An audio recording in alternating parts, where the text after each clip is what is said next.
নমস্কার, আমি আচার্য ডক্টর তপন শাস্ত্রী। আজকে জ্যোতিষের একটা অনুষ্ঠান নিয়ে এসেছি। দেখুন, জ্যোতিষে বহু মানুষের বিবাহ ঠিক সময় হচ্ছে না। অনেকেরই দেখা যায় যে বয়স হয়েছে, বিবাহের বয়স হয়েছে, সে জাতক হোক জাতিকা হোক, ঠিক সময়ে তার বিবাহ হচ্ছে না। অনেক সম্বন্ধ দেখছে, ঠিক মতো পাত্রপাত্রী পাচ্ছে না। আবার অনেক সময় হয় যে অনেক পাত্রপাত্রী আসছে, কিন্তু পছন্দ করে উঠতে পারছে না, কোনটা ভালো কোনটা খারাপ, বুঝতে পারছে না এটা। আবার অনেকের ক্ষেত্রে পাত্রপাত্রীর যোগাযোগই হচ্ছে না। আবার কারোর ক্ষেত্রে যোগাযোগ হয়ে বিয়ে ঠিক হচ্ছে, কিন্তু মাঝপথে কোনো বিপত্তি হচ্ছে, বিয়ে ভেঙে যাচ্ছে। এই বিয়ে নিয়ে নানান রকম সমস্যা, জটিলতা, এটা নিয়ে অনেকেই ভোগেন। এবার আপনাকে জানতে হবে যে এটা হয় কেন।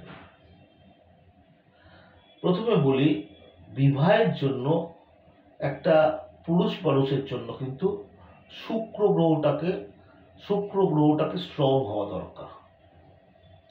তেমনি মহিলাদের জন্য বৃহস্পতি গ্রহটা বিবাহের জন্য স্ট্রং হওয়া দরকার।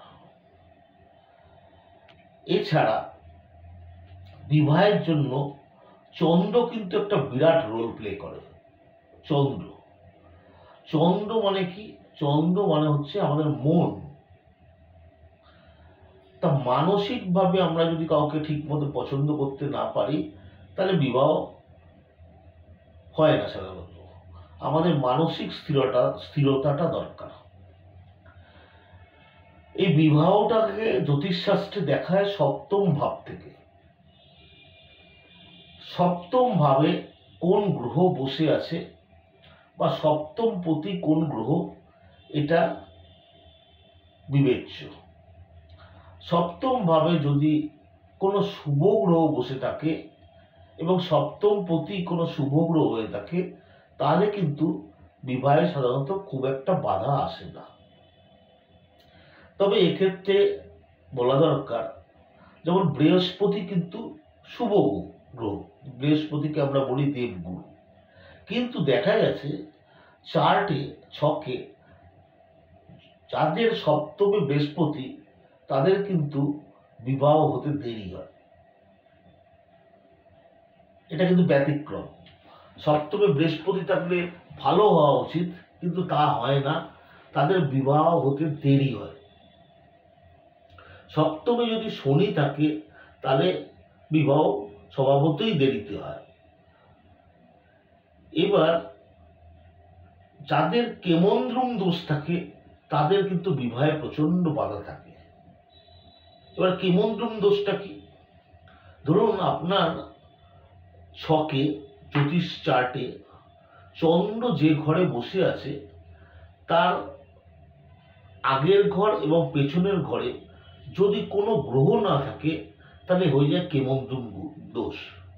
এক্ষেত্রে চন্দ্র একা পড়ে যায়। চন্দ্র মানে মনের কারক গ্রহ, তার মানসিকভাবে সে কোনো কিছুকে ডিসিশন নিতে তার প্রবলেম হয়, ঠিক আছে, যার ফলে তাদের কিন্তু বিবাহ হতে দেরি হয়।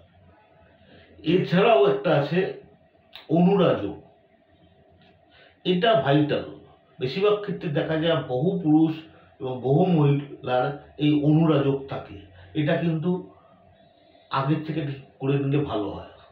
সামনেই বিবাহের সিজন আসছে, যাদের অনুরাযোগ আছে তারা কিন্তু একজন জ্যোতিষের পরামর্শ নিন। অনুরাযোগটা কি?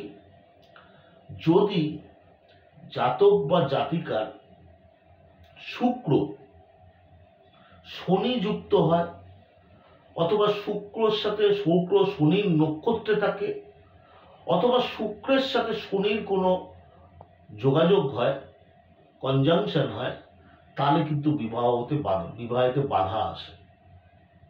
তেমনি চন্দ্র যদি শনির সাথে কোনো সম্পর্ক যুক্ত হয়, মানে চন্দ্র শনি যুক্ত, অথবা চন্দ্র শনির নক্ষত্রে, বা চন্দ্রকে শনি দৃষ্টি দিচ্ছে, এই সব ক্ষেত্রে কিন্তু তার বিবাহেতে একটু প্রবলেম হবে। এছাড়া যারা মাঙ্গলিক, লগ্নে মঙ্গল অথবা সপ্তমে মঙ্গল, তাদেরও কিন্তু বিবাহে খুব বাধা আসে।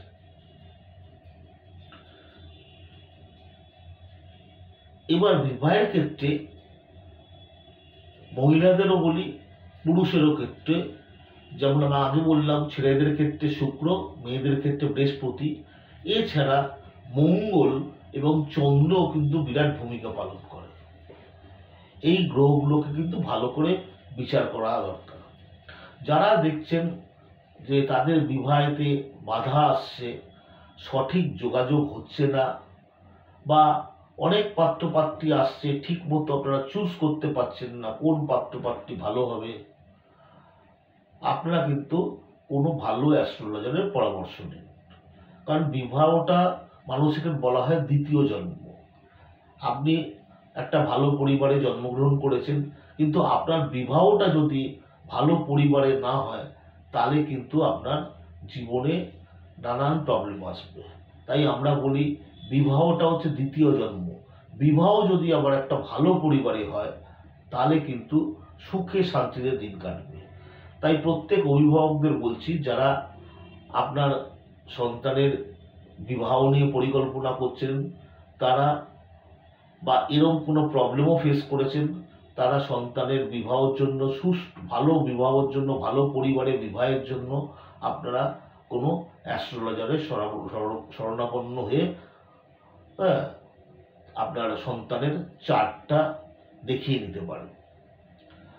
আমি আচার্য ডক্টর তপন শাস্ত্রী, আমি এই অঙ্কিত জেমস, এখানে মঙ্গল, শুক্র, শনি বিকেল 4টে থেকে 7টা অবধি বসি।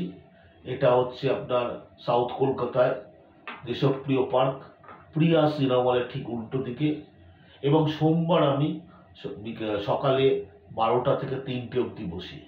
আপনারা আমার সাথেও যোগাযোগ করতে পারেন। এখানে ফোন নাম্বার যাচ্ছে, এই ফোন নাম্বারে যোগাযোগ করে বুকিং করে চলে আসতে পারেন। এবং বিবাহের জন্য যেসব পাথর দরকার, সেই সব পাথর এখানে অ্যাভেলেবেল। এখানে জেনুইন পাথর পাওয়া যায়। আপনারা যারা ছেলেমেয়ের সামনের বছরই বিয়ে দেবেন ঠিক করেছেন, ইমিডিয়েট যোগাযোগ করুন। নমস্কার।